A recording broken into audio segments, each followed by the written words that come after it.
Hi, Donald here with another tips and tricks. And this tips and tricks is kind of on those who are deciding for a sit on top versus the sit in kayak for their angling needs, right? I'm going to kind of go over kind of the basic differences between a sit on top and a sit in. I don't have any sit-ins here at the shop right now. If I had one, I'd have it here so I could physically show you. However, the philosophy or the design aspect, right? Sit on top, sit in kayaks, okay? A sit in kayak is kind of like a shoe, okay? Kind of like your foot in a shoe. You get a really good feel. You get all the movement, you get good support, you can feel everything. The movement is very protected, you're surrounded. And a sit on top is kind of like a flip-flop or a sandal, okay? Your foot's just sitting on top of it and it just kind of moves with you, okay? If you've ever wore flip-flops, you know that flip-flops can move. Your foot slides in a sandal, your foot slides in a flip-flop. But a shoe, your foot is more firmly in there, okay? You have laces to keep it tight. Kind of same way with kayaks, right? So a sit-on-top kayak, when you're sitting on top, you can, you have a little bit of free movement there, right? Just like your foot does in a flip-flop. If you're sitting in a sit-in kayak, you're fit in more like a shoe. Every time you move, the kayak moves with you, okay? Just like a shoe, all right? Versus a sit-on-top kayak, you may move, but the kayak may not. And the kayak may move, but you may not. It's kind of like your foot in a flip-flop, okay? Another relation to shoes, because I like that kind of analogy, if you will. In a sit-on-top kayak, right, just like your foot on a sandal or flip-flop, if water gets over the top of your foot, it just goes off, right? Your foot isn't soaked, it dries, and it makes it a little slippery, yes, but the water doesn't sit there. You're not soaked, right? You don't have to worry about picking your sandal up or your flip-flop up and dumping the water out. But in a sit-in kayak and a shoe, if you step in a big puddle, you get a lot of water inside your shoe, you're going to have to dump the water outside of, out of your shoe because it's going to hold water. It's not designed to drain it. Same way with the sit-in kayak. If you get water inside a sit-in kayak, there is no way for it to drain, so you're going to have to dump the water out or use a bilge pump or sump pump or something like that to get the water out of the inside of the kayak. The other aspect is that control, okay? And yes, you can control either with your paddle, okay? However, a sit-in kayak is controlled with your legs, your hips, your rotation of your body, your torso. All this affects the way that the kayak moves in a sit-in kayak. Every time you rotate your lower body, your upper body, the kayak responds almost immediately, okay? In a sit-on-top kayak, you can move around. You can sit up here, you can move, you can churn, you can rotate, but the kayak doesn't necessarily rotate with you, okay? It may move a little bit, it may rock back and forth, left and right, but it's not churning, right? But if you rotate in a sit-in kayak, the kayak wants to churn with you because of the design.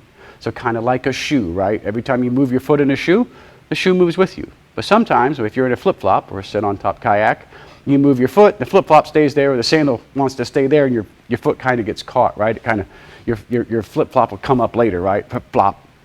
Hence the name flip-flop. That's what sound it makes because it stays there until you bring your foot forward and it flops back against your foot. So in a sit-in kayak, the relation to your movement, to boat movement, is almost one-on-one. Every time you move, the kayak moves with you. You're very much in sync, in touch. You're very much one with that kayak. So every movement you make is accentuated or extended to that kayak. On a sit-on-top kayak, it isn't necessarily the same ratio. It isn't necessarily extended down to the kayak in the same manner. Yes, every movement you make can make a difference on how that kayak moves. It makes sound, it makes slight maneuvering adjustments, but you can stand up and sit down and rotate and churn, and the kayak, for most fishing kayaks, won't churn with you, right? If I'm sitting in a seat and I rotate to my right, as long as I, keep my center of balance in the center of the boat doesn't want to churn, right? It won't rotate with me. But in the sit-in kayak, if I'm sitting here and I rotate my upper body, and as soon as I reach my limitations of my upper body, my lower body wants to come with. And as soon as your lower body starts to move in a sit-in kayak, the kayak's moving with you. So it's going to churn. It's going to churn whatever way you're churning. or opposite depending on how you move your body. I'm not trying to get into how to paddle and how to maneuver in a sit-in kayak versus a sit-on. This is just kind of an analogy thing, okay? And a shoe versus flip-flop works very well. So if you're looking at trying to decide between a sit-in kayak and a sit-on-top kayak, keep that analogy in mind. If you want something that moves every time you do, a sit-in kayak is a great choice. If you want something that you can stand up, or that you have the freedom to move and rotate your hips and stretch and rotate and reach back and grab gear and all the other stuff that goes with angling a lot of times, a sit-on-top kayak may be the choice that you want to look for. Okay, keep in mind that there are certain things with a sit-in kayak, such as a sump pump, right? A sit-on-top kayak drains water. It's self-bailing. You can look at my video on scuppers and scupper plugs and understand how that goes a little more into detail. But a sit-on-top kayak is self-bailing. Any water that splashes over will most likely drain out. A sit-in kayak does not self-bail, okay? If water gets in, it's going to stay in until you physically remove it. And that is done in several ways. A sump pump, you can roll it over, dump it out, all that great stuff. So there are kind of things. A sit-in kayak, right? If you have a skirt, some sit-in kayaks have a skirt. If you're angling, probably not the best thing to use is a skirt because you don't have the ability to store a lot of stuff. Now, I'm not telling you can't. It's just one of those restrictions, right? It's another restriction. But a skirt will help keep you dry in the inside of the dry. So you're not splashing water inside the sit-in kayak the entire time you're out there. Some sit-in kayaks, if they may not have a skirt available, or the skirt is just as much as the kayak was and you can't afford it. That's fine. Just carry a sump pump with you so you can get the water out, right? And keep that safety stuff in mind. A sit-on-top kayak, you don't need a skirt. Now, you're going to get wet in a sit-on-top kayak. There is no way to avoid that, okay? You're sitting on top of the kayak, and the water is going to come over the sides. Whether it's wind blowing the water, or you splashing yourself with the kayak paddle, or your kayak stroke, your paddle stroke isn't perfect, or there's a lot of things that can get wet. So you're going to get wet in a sit-on-top kayak. There is no way around that, okay? Most fishing kayaks today, like this Crescent Kayaks CK1 Venture, has a little bit of a raised seat, so your bottom isn't sitting in water all the time. However, the splashback to my over here does not have a raised seat. The platform is kind of down, so if you're in that type of kayak and you're recreational kayaking, or you're recreational fishing, or you're fishing out of a recreational kayak, you may get your bottom wet a little bit more. So keep that in mind in a sit-in kayak.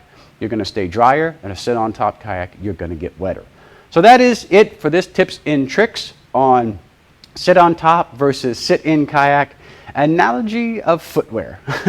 Kind of an odd thing to do an analogy with, but for me, that's how I learned which kayaks I wanted to go with, or what model of kayaks, or what style of kayaks. I like the sit-on-tops versus the sit-ins. So that is it for me for this tips and tricks. Please tune in every Tuesday at 2 p.m. Central for more tips and tricks right here on the Floating Feathers Kayak Fly Fishing channel. I have been Donald. Thank you all for watching. Tight lines and safe paddles.